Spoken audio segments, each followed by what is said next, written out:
2025 헌나 1호 국회와 대통령 간의 권한쟁의.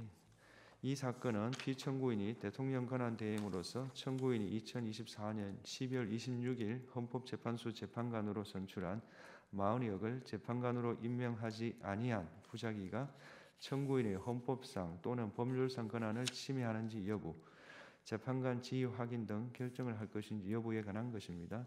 이 결정은 주문에서 재판관 8인의 의견이 일치하였으나 일부 이유에서 의견이 나뉘었으므로 먼저 주문을 선고하고 법정 의견의 요지는 이미선 재판관께서, 재판관 정형식, 김복형, 조한창 일부 별개 의견의 요지는 조한창 재판관께서 설명을 하시겠습니다. 주문. 피청구인이 대통령 권한대행으로서 청구인이 2024년 12월 26일 헌법재판소 재판관으로 선출한 마흔여을 헌법재판소 재판관으로 임명하지 아니한 부작위는 헌법에 의하여 부여된 청구인의 헌법재판소 재판관 선출을 통한 헌법재판소 구성권을 침해한 것이다. 청구인의 나머지 심판 청구를 모두 각하한다. 법정 의견의 요지를 말씀드리겠습니다. 이 사건 심판 청구 중 재판관 지위의 확인을 구하거나 즉시 재판관을 임명하라는 결정을 구하는 부분은 헌법재판소법상 이러한 결정을 할 수 있는 근거가 없으므로 부적법합니다. 다음으로 피청구인이 재판관을 임명하지 아니하고 있는 이 사건 임명 부작위가 청구인의 권한을 침해하는지에 관하여 보겠습니다. 먼저 이 부분 심판 청구를 위하여 별도의 본회의 의결이 필요한지 여부에 관하여 보면, 권한쟁의 심판 제도의 의의는 헌법기관의 침해된 권한을 회복하여 헌법적 권한 질서와 헌법의 규범적 효력을 보호하고자 하는 데 있고, 헌법이나 국회법, 헌법재판소법 등에서 청구인의 권한쟁의 심판 청구에 관한 절차적 규제를 두고 있지 않은 점을 고려해 볼 때, 청구인이 권한쟁의 심판을 통해 보호하고자 하는 권한과 관련하여 이미 본회의 의결을 통해 그 권한 실현 의사를 결정하고, 나아가 그와 같이 결정된 의사가 다른 국가기관에 의하여 침해되었음을 확인한 경우에는 청구인을 대표하는 국회의장은 그 대표권에 기하여 청구인의 권한 침해에 대한 방어적 행위로서 해당 국가기관을 상대로 권한쟁의 심판을 청구할 수 있고, 권한쟁의 심판을 청구하기 위한 별도의 본회의 의결은 필요하지 않다고 보는 것이 타당합니다. 이 부분 심판 청구는 2024년 12월 26일자 본회의 의결로 이루어진 청구인의 재판관 선출에 기초한 것이고, 위 재판관 선출 의결 이후 있었던 국무총리에 대한 탄핵소추안의 의결은 청구인의 선출권이 대통령 권한대행이던 국무총리의 재판관 미임명에 의하여 침해되었음을 본회의 의결을 통해 확인한 것으로 볼 수 있습니다.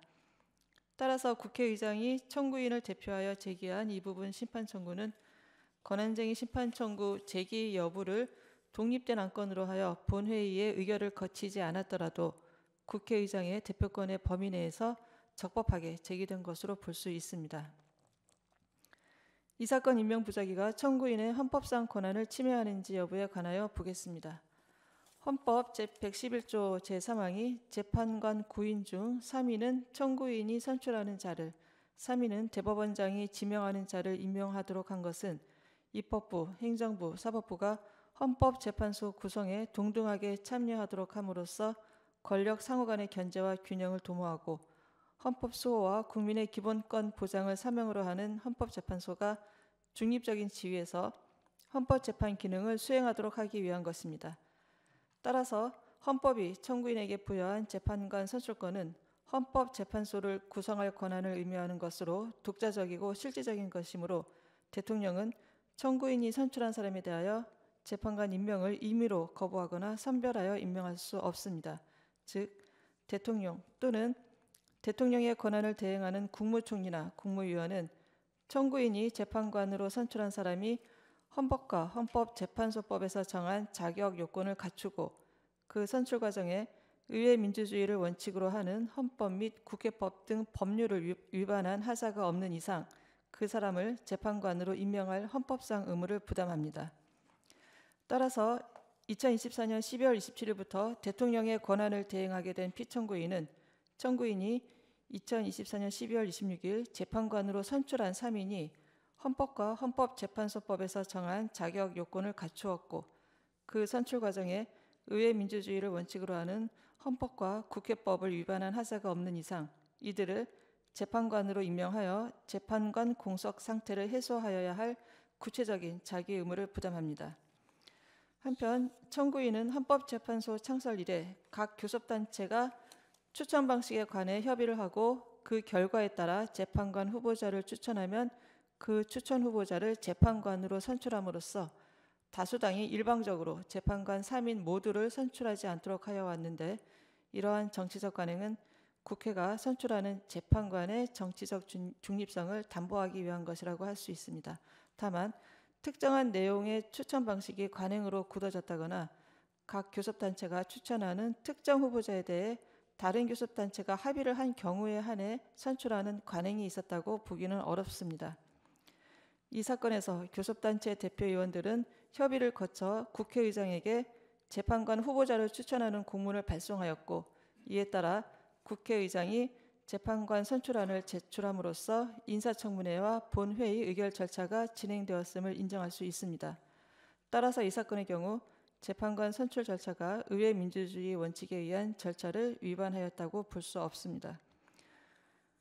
설령 더불어민주당이 2인, 국민의힘이 1인을 각 추천하는 내용의 추천 방식이 헌법재판소장 임명 동의와 연계하는 조건으로 논의된 것이라 하더라도 그동안의 추천 방식에 대한 협의 결과에 따라 양 정당의 추천을 받아 국회의장이 재판관 선출안을 제출한 후에 대통령에 대한 탄핵소추가 의결되어 헌법재판소장 임명에 관한 추가 논의가 진행되지 않은 것으로 보이는데, 이러한 사정만으로는 각 교섭단체와의 협의 결과에 따른 선출안 제출이나 이후의 선출 절차를 무의로 돌릴 수 없고, 따라서 청구인이 일방적으로 재판관을 선출하였다고 볼 수 없습니다.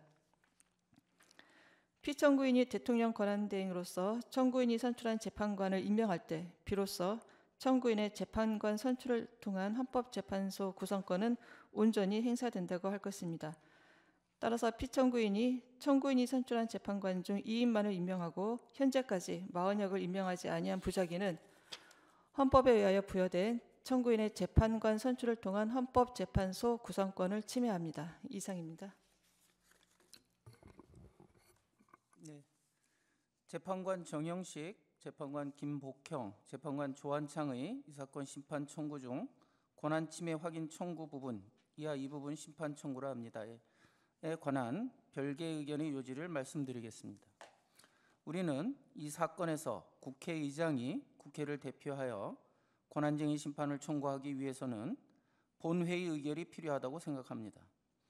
다만 청구인이 2025년 2월 14일 본회의에서 이 사건 심판 청구를 지지하고 이 사건 심판 청구와 그에 따른 소송 행위가 유효 적법함을 확인한다는 내용이 포함된 결의안을 가결하여 이 사건 심판 청구를 추인하였고, 이에 따라 국회의장이 본회의 의결을 거치지 않은 채 국회를 당사자로 하여 권한쟁의 심판을 청구하였다는 소송 요건의 힘결이 보정되었다고 봅니다.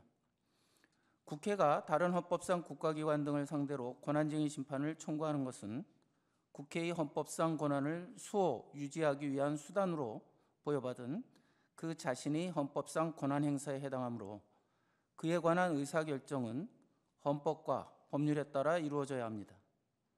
국회는 각자가 국민 전체를 대표하는 국회의원으로 구성되는 합의제 국가의사결정기관으로서 국회의 권한행사에 관한 의사결정은 의원 전체로 구성되고 의원 모두가 참여하는 본회의에서 이루어져야 하고, 국회의장이 국회가 결정한 의사를 외부에 공표하는 것을 넘어서 국회의 의사를 단독으로 결정할 수는 없습니다. 국회의장이 대표권에 국회의 의사를 결정할 권한이 포함된다고 보면 국회가 의결의 형태로 권한을 행사하는 경우에 존재하는 국회의원의 헌법상 권한인 심의 부결권이 침해될 우려가 있습니다. 따라서 국회가 권한쟁의 심판을 청구하기 위해서는 헌법 제49조, 국회법 제109조에 따라 제적의원 과반수의 출석과 출석의원 과반수의 찬성으로 하는 의결이 필요합니다. 이렇게 보는 것이 의원 전체에 대한 대의와 의원이 동등한 참여 보장이라는 국회의 자율권 행사의 전제에 부합합니다. 법정 의견은 권한쟁의 심판 청구 여부를 독립된 안건으로 하는 본회의 의결이 없다고 하더라도 다른 본회의 의결을 통해 국회의 침해된 헌법상 권한을 회복하기 위하여 다른 헌법상 국가기관 등을 상대로 권한쟁의 심판을 청구한다는 의사를 확인할 수 있는 예외적인 경우에 국회의장이 그 대표권에 기하여 권한쟁의 심판을 청구할 수 있다고 합니다. 그러나 국회의 헌법상 권한 행사에 대하여 본회의 의결을 거쳐야 한다는 요구는 헌법에서 도출되는 것으로서 반드시 필요한 경우에 한하여 엄격하고 명확한 요건을 충족하는 때에만 그 예외가 인정되어야 합니다. 그런데 다른 본회의 의결을 통하여 국회의 권한쟁의 심판 청구 의사를 확인할 수 있다는 사정은 권한쟁의 심판 청구에 관한 본회의 의결이 필요하다는 원칙에 대한 예외를 인정하기에 충분하지 않습니다.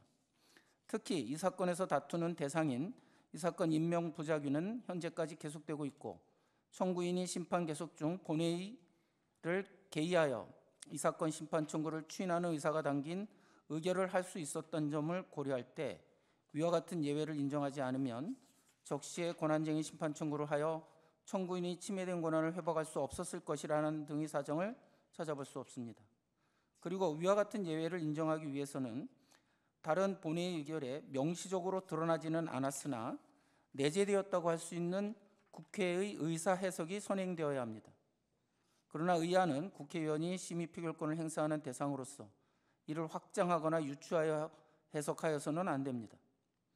이 부분 심판 청구가 재판관 선출에 관한 청구인이 2024년 12월 26일자 본회의 의결을 관철시키기 위한 것이고 청구인이 2024년 12월 27일자 본회의에서 재판관 임명 거부 등을 이유로 국무총리에 대한 탄핵 소추를 의결하였다고 하더라도 이 의결들의 대통령 권한대행이 국회가 선출한 재판관을 임명하지 않을 경우 권한쟁의 심판을 청구할 의사가 포함되어 있다거나 그러한 조치를 국회의장에게 위임 내지 유보하는 의사가 포함되어 있다고 보기는 어렵습니다.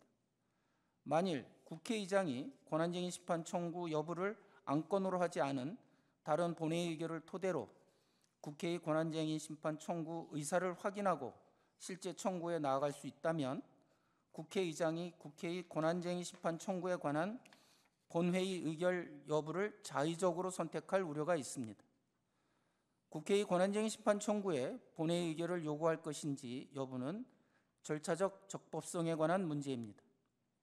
만일 이 부분 심판 청구에 관한 본회의 의결이 존재하지 않는데도 헌법상 해명의 필요성을 앞세워 청구의 적법성을 인정한다면 국회의장이 사안의 중대성을 지렛대 삼아 단독으로 또는 정치적 이해를 같이 하는 정당의 요구에 따라 본회의 의결 없이 국회를 당사자로 하는 권한쟁의 심판을 청구하는 위헌, 위법적인 상황이 반복될 위험이 있습니다. 이상입니다.